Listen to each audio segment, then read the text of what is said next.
Hello दोस्तों, इस प्यार को क्या नाम दूँ। एक बार फिर स्टार प्लस के मोस्ट पॉपुलर शो में आपको दिखाया जाएगा जो सोजल होती है और उनकी माँ वो अंजलि के लिए जूस लेके जाती हैं। कहती हैं कि आपने आज आस्था को बहुत ज़्यादा डांटा है, आप परेशान हो रही होंगी, इसलिए मैं आपकी जो है प्रॉब्लम को समझ सकती हूँ। तभी अंजलि जो होती है वो सोजल से कहती है कि सोजल, वो मेरी डायरी उठाओ और उसमें कुछ रखा है तुम्हारी आई के लिए, उन्हें दे दो। सोजल वो डायरी उठाती हैं।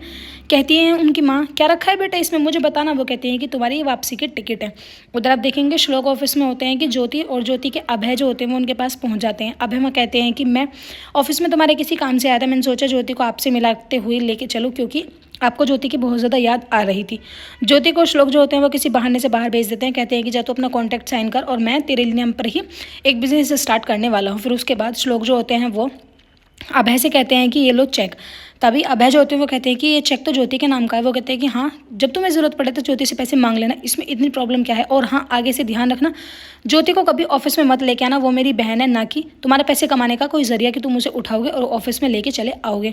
ज्योति जो होती है वो अपने भैया की तरफ को निगाहें भरी आंखों से देख रही होती है, उनकी आंखों में आंसू आ रहे होते हैं। श्लोक जो होते हैं वो कहते हैं कि ज्योति आई, तुम्हें कभी भी किसी चीज़ की प्रॉब्लम हो तो एक बार मुझे फ़ोन कर लेना, यहाँ आने की कोई ज़रूरत नहीं है। मेरा तुम्हारे पास नंबर है तो मुझे फ़ोन कर लेना, मैं तुम्हारी सारी प्रॉब्लम यहीं से हल कर दूंगा। उधर आस्था जो होती है वो अपने बाबूजी से बात कर रही होती है, उन्हें सेब वगैरह खिला रही होती हैं। कहती हैं कि देखो ना, अपना तुम बिल्कुल भी ध्यान नहीं रखते हो, थोड़ा बहुत तो तुम्हें ध्यान रखना ही पड़ेगा ना। तभी उनकी आई जो होती है वो सोच रही होती हैं। कहती हैं कि फिर से हमारे घर में एक बचपन वापस लौट आया है, हमारी आस्था बिटिया अपने बाबूजी के बिना बिल्कुल भी नहीं रह सकती है।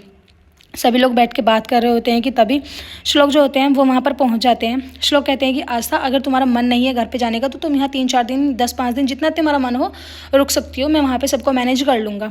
लेकिन आस्था की आई जो होती है वो कहती है कि नहीं, इनके बाबूजी की तबीयत ख़राब है, मैं अपने आप इनका ध्यान रख लूँगी। और आस्था प्लीज़ तुम वहाँ पर चली जाओ, मैं नहीं चाहती कि अंजलि जी को या परिवार में किसी को भी बिल्कुल भी बुरा लगे। श्लोक के साथ आस्था जो होती है आने के लिए तैयार हो जाती हैं। सभी विदाई के कामों में लग जाते हैं। श्लोक जो होते हैं वो हाथ जोड़ के विनती करते हैं। कहते हैं कि बाबूजी, आगे से तुम्हें कोई भी प्रॉब्लम हो तुम मुझे अपना बड़ा बेटा समझकर मुझे फ़ोन कर सकते हो, मैं चाहे कहीं भी हूँ।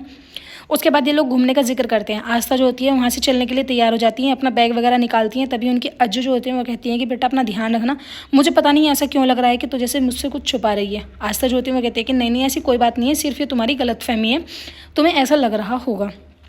आस्था जो होती हैं वो श्लोक के साथ चल चल देती हैं वहाँ से। उधर अंजलि जो होती हैं वो कहती हैं कि आस्था अभी तक आई नहीं है अपने मायके से। तभी निरंजन जो होते हैं वो कहते हैं कि मुझे अब पश्चाताप करना होगा क्योंकि हमारे पूर्वजों की बहुत ज़्यादा बेइज्जती हुई है, इसलिए मैं 24 दिन के लिए या 30 दिन के लिए चप्पल जो है उसको त्यागता हूँ। तभी अंजलि जो होती है वो कहती हैं कि नहीं, आप हमारे घर के अन्नदाता हैं, आप ऐसे अपने आप को सज़ा नहीं दे सकते हो। वो उनकी चप्पल उठा के उनके चरणों में रख देती है और फिर अपनी चप्पल उतार देती है। कहती है कि मैं इस पश्चाताप को करूँगी क्योंकि मैं इस घर की अर्धांगिनी हूँ, मैं तुम्हारी भाग्य लक्ष्मी हूँ। उसके बाद श्लोक जो होते हैं वो आस्था को हक करते हैं। कहते हैं कि देखा, तुम अपने आप से यहाँ आई थी और अपने आप से अब मेरे साथ जा रही हो, बल्कि मैंने तुम्हें नहीं कहा, ज़बरदस्ती नहीं करी, मैंने तो तुमसे बोला था कि तुम अपने घर पर रुक जाओ।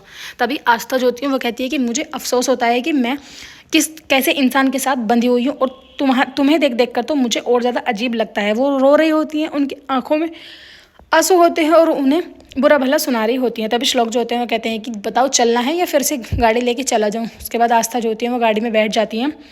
आस्था को श्लोक जो होते हैं वो घर पे छोड़ के फिर से किसी काम के लिए चले जाते हैं कि तभी वहाँ अंजलि आती है। अंजलि आस्था को देखकर कहने लगती है कि क्या तुम्हारे घर वालों को इतनी भी तमीज़ नहीं है कि बेटी को जवान हो गई है, शादी हो गई है, उसको मायके अकेला नहीं भेजते। वो कहते हैं कि आई, शायद तुमसे कोई गलती हो गई, मुझे यहाँ पर श्लोक ही छोड़ कर गए हैं, वो किसी काम से अपने ऑफिस चले गए हैं। उसके बाद अंजलि जो होती है अपने रूम में चले जाती हैं। उनके पैर में एक कांटा चुभ जाता है, जिसको निरंजन जो होते हैं वो कहते हैं कि एक छोटे से कांटे का ध्यान नहीं रख सकती हो तुम घर में, और किस चीज़ का ध्यान रखोगी, तुम्हें पता नहीं है कि अगर कमान मैंने अपने हाथ में संभाल ली तो सबसे ज़्यादा प्रॉब्लम जो है वो तुमको ही होगी, ना कि हमको।